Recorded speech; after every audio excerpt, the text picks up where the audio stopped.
Welcome back to Obsession Engineering for another episode of Henry's Honda SP1 Restoration. Yesterday I dropped the nuts and bolts and bits off to be plated, I've dropped the wheels and a couple of bits off to be powder coated, and I've dropped the exhaust silencers off with Paul at A16 so we can get an actually matching set of sleeves done on them. So today's project is to try and make the exhaust pipe headers look a little bit better, because they look utterly grotty at the moment. So we're going to attack them with many vicious things and see if we can make them look shiny. So here we've got the main exhaust headers. As you can see, especially up around the collar on the front pipe, it's really grotty where it's had all the weathering bits thrown at it, and there are sections of this that are actually made of mild steel, not stainless, for some reason. So what we're going to do is get a wire wheel onto here, on the angle grinder, and take off as much of the debris as we can, and then I'm going to be attacking the front pipe that's mostly just sort of tarnished and a little bit pitted. It's a good job it's not a fashion show around here. So after the first few minutes of attacking this with the wire wheel, you can see that you can actually see some of the sort of the old red tarnish on the area I can't quite get into with the wire wheel. But you can also see quite a lot of corrosion because the actual end section that goes into the cylinder head and bolts to it is actually mild steel, and the rest of the exhaust pipe is stainless. So I shall continue to clean that up a little bit. Luckily you can't see very much of that when it's on the bike, but I shall make it as nice as I can. But if we zoom out a little bit there, above this section I've done with the wire wheel, just to take the tarnish off, and below is as it came off the bike. So I'm going to continue with the wire wheel, clean up the rest of it like that so it's all uniform, and then we might see if we can actually get a little bit of a polish on it, possibly. After a good going over with the grinder with a wire wheel in it, the exhaust pipes are looking pretty good. The collar at the top and the sleeve, they're not looking brilliant. Luckily you don't actually see much of those, but I am going to see if I can maybe shot blast them to just take the edge off them and then give them a tidy up. I might even give them a little spray with some high temperature paint. But the actual pipe work itself, with the first run over with the wire wheel, has come up really quite well. So what I'm going to do next is get some Scotch-Brite on the go and sort of give it a hand polish to see if I can bring it up to the next level. I'm happy with how I've got the front half of the system now.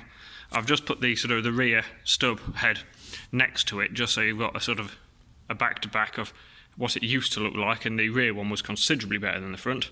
So I'm just going to give the end flange just a little bit of a blast up just to get the last few residuals of rust out of it, but generally I'm happy with that. That's the exhaust system now all cleaned and put back together, just so I keep all the bits in the right place. The pipe work that you can see especially has come up much nicer. The front header is still quite pitted, so there's not a vast amount we can actually do with that by replacing it completely, but I think that's a little excessive. So I'm happy that that will look nice and clean on the bike. Today I'm over with Paul at A16 Road and Race, who has rather beautifully re-sleeved this silencer with a new stainless sleeve. So I have next to it the old aluminium sleeve, and you can see straight away the difference in colour. So the aluminium one was pretty horrible, and when Paul actually stripped it, the salt and bits had actually got into the end of the sleeve, and to separate it from the end cap he actually had to slice it and knock it off. So that had definitely seen better days. So now we have a matching pair of silencers, which are much nicer. Both of them have been repacked as well, and they look like new. So that's an absolutely fantastic job from Paul, and they'll look much better on the bike. And here's a few bits I did earlier. The man at Honda obviously spends a reasonable amount of money and puts a decent spec on his finish on the calipers, because these have actually survived really well. There's no corrosion on the actual anodising or anything, so they're looking pretty good, and when I rode the bike they work perfectly well. But it's just the half bolts here that hold the two halves of the caliper together. They're beginning to look a bit grotty. So there's only one thing for it, they're going to come out and get plated. So while I'm here, I'm going to whip the pad pins out, take the pads out, give the calipers a thorough cleaning, make sure all the pistons move nice and freely, and then I don't actually see the need to do a full strip and rebuild on the calipers. I've put the calipers in the vise with the soft jaws so they're not going to get damaged, and I'm just going to buzz the pad pins out. They're not there. And then I can take the pads out, give the calipers a good clean. These bolts, when I take them out that hold the two halves together, I am going to replace them with another bolt for now, just so it's easier. So that's the pads removed that are over there, and I've just replaced, for now, a couple of the half bolts with a couple of little stainless bolts, just so I'm keeping the caliper halves together so I don't have to change the seals in them, because I don't actually see any need to take them completely apart. I mean, I could have just replaced all these bolts with stainless, but I'd actually quite like to leave an original finish on them where I can. So there you have that one stripped. I'll strip the other one down and then give them a bit of a clean. They're not really in bad condition, these calipers, but as you can see, they're not exactly crystal clear and clean, so I'll have a little trip to the degrease tank, give them a decent scrub with some fairly mild detergent, and see how nicely they come up. After a fair old scrubbing in the degrease tank, the calipers are now looking considerably better. There is a few little bits of real stubborn blackness, but what I don't want to do is scrub that hard that I'll take the anodising off. So, the bulk of them are considerably better, so that will do. Now, whether you can actually see it or not really on the camera, the Nissin sort of raised bits here, which are straight machined, they're just a little bit tarnished. So what I'm actually going to do is I'm going to oil up an oil stone and just very, very lightly run an oil stone across there, and it should just take the tarnish off them quite nicely. Under this light, I'm not entirely sure how well the camera's picking up the difference there, but it's just nicely taking the tarnish off though, so they just look a little bit fresher. So what I'm going to do now is clean up the pads and the pins and bits, slot everything back together, just so I've got them all complete with all the pads back in their original places. All I've done with the pads is given them a good rub over on the friction surface with a stiff steel wire brush that I only use for brake pads, just to get rid of any contaminants and any glazing on the pad. Then give them a good spray with some brake cleaner, and I've popped everything back together so that when we get the rest of the front end, I can actually put the calipers on with some new brake lines, and everything I know should work perfectly. The next item that needs attention on Henry's Honda is the starter motor, because it looks fairly grotty, having had 20,000 miles of crap thrown at it. So I've stripped it down.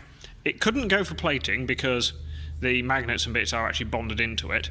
So I've stripped it down, and what I'm going to do is flat it back nicely and then attack it with some Galv paint.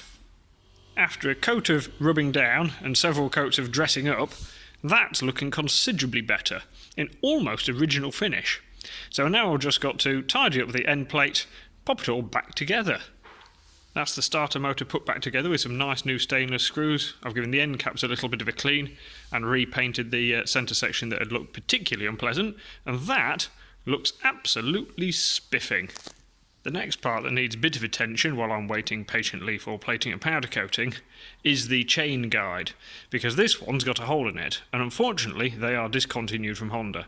So what I've got, if I pop that over there, is a section of chain guide from a worn out guide that we had on a Super Twin. So what I've done is I've trimmed this down so it'll fit in the gap, and I've actually warmed up and bent the end a little bit so it's about the right shape. So now I'm just going to try and bond it into place over the top of the other stuff. It might not be the most elegant of finishes, and the cable ties are actually where the chain doesn't contact it, but hopefully that'll stop the swinging arm getting worn out by the chain, which is the most important thing. Luckily it sits underneath the swinging arm, so we shouldn't have to see it. While I'm giving the swinging arm a bit more TLC, I've greased up the needle bearing that's in the left-hand side. The right-hand side, I've actually managed to find some new bearings, not from Honda, from a normal bearing supplier, at considerably less money than Honda charge. So I'm going to change them. They don't actually strictly need changing, but they weren't expensive, so I think it's worth doing. So I'm just going to pull the circlip out of here. I've already removed the seals, give it a little bit of a warm-up, and knock the old bearings out. So that's the old bearings and the little spacer, and the new bearings all ready to go in. I'm not changing the big needle roller because that in effect has a much bigger surface area every time it moves, because the whole roller is quite long, so that's actually got less stress on it than these little roller bearings. So that's why I'm only changing these, and there is a cost initiative as well because there is a budget to stick to. So these are very cheap, they're worth changing. The swinging arm is now cleaned up and ready to go back in the bike. The needle bearings on this side have been cleaned and greased thoroughly. The bearings on the other side have actually been replaced with new because they're relatively cheap. Everything's been given a thorough cleaning, the chain guard's been modified, so that is ready to go back in a bike, but I do need some spindles first, back from the platers. Thanks for watching, and join me again soon for some more motorbike fun.